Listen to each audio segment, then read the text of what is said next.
We have covered a lot on this channel about SafeMoon, and this video is a theory-themed video about SafeMoon Connect, but I gotta say, I feel pretty darn proud about what I've come up with, and I would love it if you guys could help out by sharing this content on social media, whether it be Twitter or the SafeMoon subreddit, things like that, because I would like to get more community feedback. Even if this is not true, what my theories are for SafeMoon Connect, I still see this as being something on the table moving forward with SafeMoon, and it could have a huge impact in a lot of different ways. So before I go ahead and dive on into that, I do want to say a special shout out thank you to my Patreon supporters, and a double shout out thank you to Rem AG for being a higher tiered level supporter. If you guys want to become a patron as well, there is a link in the description.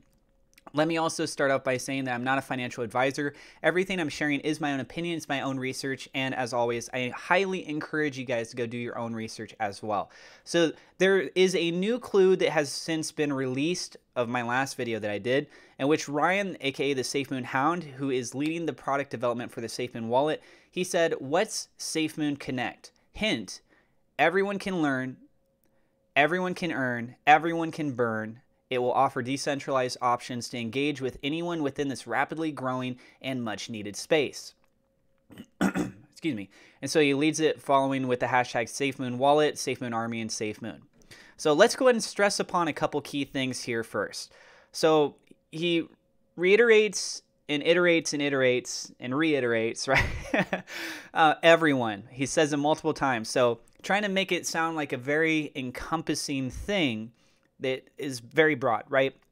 He mentions learning, earning, burning, decentralized options, and again, talking about with anyone, engage with anyone within the space. Okay, so now that we have those key points, let's go ahead and start off by taking this into consideration. So one theory that I have is that we might see something similar to a rewards-based program like that of the Brave browser, which uses BAT tokens, B-A-T. And what happens here is that if you use the Brave browser, which is similar to like Firefox, Google Chrome, Internet Explorer, Microsoft Edge, that kind of a thing, right? Brave is trying to portray themselves as a decentralized browsing platform. What you can do is you watch ads. You can have either ad blocker up, but if you turn it off, you can watch ads and you'll actually receive for watching those ads basic attention tokens, which then you can redeem if you want to hold on to them, whatever. But you as just a regular person that's using your internet, browsing around, if you voluntarily want to be able to see these ads, guess what? You can get paid. You, as a regular viewer, not as a content creator, as a regular viewer, you can get paid. So why am I bringing this up? And here's an example of what it kind of looks like when an ad pops up, by the way. So why am I bringing this up? Well, because I think that this could be something that SafeMoon wants to pursue. I'm not saying that SafeMoon Connect is for sure this, because it's a theory-based video. But the idea of what we were talking about before here, right? Everyone can learn, everyone can earn, everyone can burn, decentralized options, anyone. Well, anyone has access to the internet, has the access to all the stuff that's involving with crypto, right? In one form or another. So in that regard, I think that if anybody is willing to go ahead and go through the ad program, then they could actually get paid. They're learning about new products. They're learning about SafeMoon because they're earning it as a reflection of their efforts, right? So you watch the ad, you get paid out in SafeMoon. So how exactly would this work? So the advertisers would likely pay dollar value. They would pay that to SafeMoon Core's team so that they could get these ads listed through the browser. If the advertisers pay in, let's say, dollars, maybe it's another country's currency, but we're talking about fiat. So I'm just using dollars as an example. So let's say they pay $100 in fiat. Well, then what's going to end up happening is that's going to get converted over into a SafeMoon pool. So essentially that dollar value, the way I'm looking at it, would buy $100 worth of SafeMoon. And yeah, there would be the transaction fees that take place, but regardless, there's a pool that's designated for this distribution of the browser setup, right? And so from this, who knows, maybe this is tied in with the liquidity pool. So with this, then what you would be looking at is it would be distributed to the viewers, so i.e. you and me, who would go out and use the browser, the SafeMoon browser, and we would go and click on the ads, so we get paid a little bit. And then a portion also goes to the burn wallet. So you're still having that mechanic that's helping out with reducing down the total supply. And then the other amount would go over to the liquidity pool, right? Because that's how that 10% transaction fee actually takes place. So the next thing that we got going on is, let's say you've got things like Bitcoin, Dogecoin, you've got your Ethereum, you've got Shiba Inu, and you're trying to increase your overall dollar value, the value of what your cryptocurrencies are, right? So one way that I'm looking at being able to do that is essentially to be able to convert those cryptocurrencies over into SafeMoon by using DeFi in a lending-based program.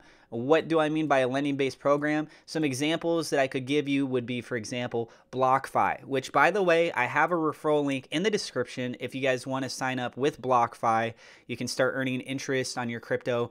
There's details, all that information down below. I've been an affiliate with them for months now, and I use it myself too. So anyways, another example would be Compound or Aave. So you can look those up if you guys would like to.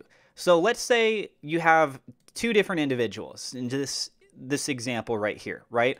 So what's going to happen is that you can use a DeFi lending program that's going to establish a smart contract design in which, let's say you say, hey, I've got Bitcoin, and you're trying to earn a profit. So what you're going to do is you're going to send your Bitcoin to that lending-based program. So let's just say, for example, it's SafeMoon Connect, if it is SafeMoon Connect.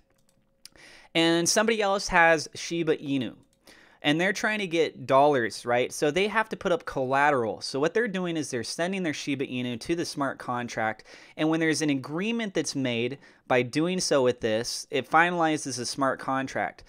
So what ends up happening as the next step is that the person that provided the collateral, they're doing more dollar value of what their Shiba Inu is worth than if they just sold it. And there's actually some benefits to that. There's a slew of things, but I'll just give you one example, is that if people have concerns, for example, over capital gains taxes, well, this is a different tax bracket because you're not actually selling your Shiba Inu. Instead, you're lending it as a form of collateral and receiving it as dollars, right? So you're not actually selling it, but you are receiving dollars. So it's not equated to the same value if you just decided to sell the Shiba Inu in full. But once again, there's a slew of other benefits that go into this. This is how these lending-based programs work, and this is one of the incentives of why people would choose to do this over the other.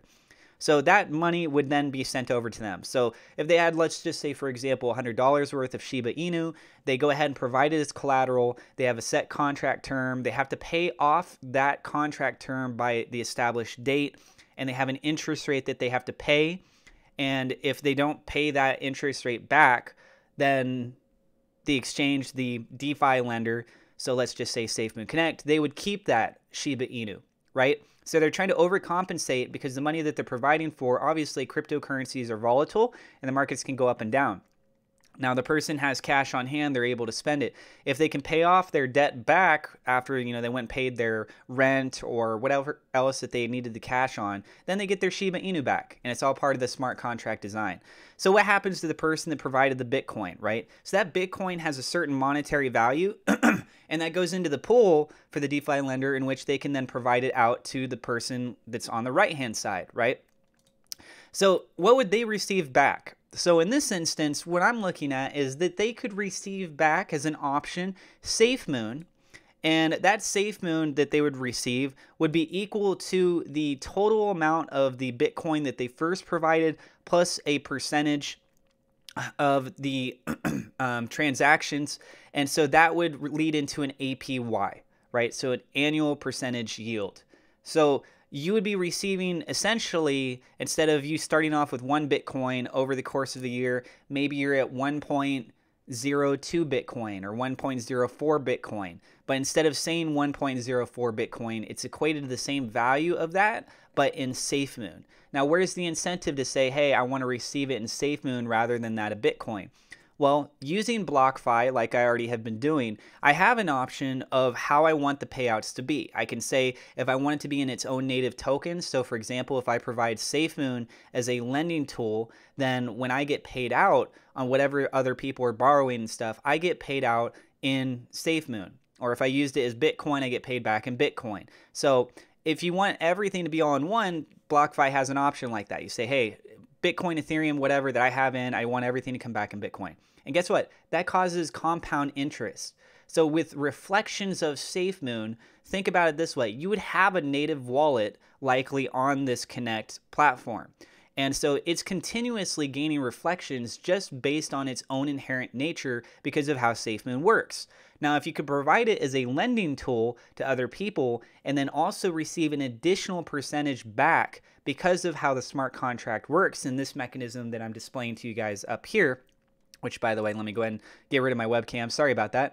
So then in this instance, what you're looking at is increasing your compound interest exponentially. And I see a massive amount of value behind something like that. Now, the last thing that we have here is to take a look into consideration for the percentages, right? So the buying and selling right now is a 10% transaction fee, in which you have 5% that's going into reflections, which includes also that burn wallet address, and then the other 5% goes to the liquidity pool. So SafeMoon version 2 is going to have a different system set up where it'll still have that 10%, but if it's from a wallet to wallet transfer, that's only a 2% transaction fee, where 1% would go towards that liquidity pool, 1% would go into reflection / the burn wallet, right? So if it's wallet to wallet, that's where SafeMoon version 2 comes into play. And when you look at something like that, it makes more sense to have a less of a percentage going in and out when you're using a wallet-based type system. If you can implement the mechanics into that with something like a DeFi lending program, obviously if you're trading Bitcoin to SafeMoon, then you're not going to work in that instance. But if you're doing it direct from SafeMoon to SafeMoon, well, then you're not really buying and selling, and you're transferring it from one wallet address to another that's already existing. I hope that makes sense, right? And I mean, you could technically buy off the exchanges. What we're talking about here essentially is a transfer over, and you're not buying it, you're earning it as part of the reflection reward mechanics. So I think this would potentially operate a little bit differently. And then also just going back into what I was talking about with the advertisers, when you take a look at the, whoops, what just happened there? Okay, that's too many things on the screen now. When we have the, well, where did it go? This right here. So the Brave browser type system setup. So let us know what you guys think about this in the comments down below. I'm very curious to get your opinion on this. Again, if you found this to be interesting, then by all means, please feel free to share this on social media. And also, again, if you want to become a Patreon supporter, I got a link in the description. If you want to get free cryptocurrency or free stock, there are links in the description. If you're new to the channel, don't forget to hit subscribe, hit the thumbs up like button. It does help us out with the YouTube search algorithm. Click that bell icon so you know whenever we have a new video, and I will see you guys in the next episode.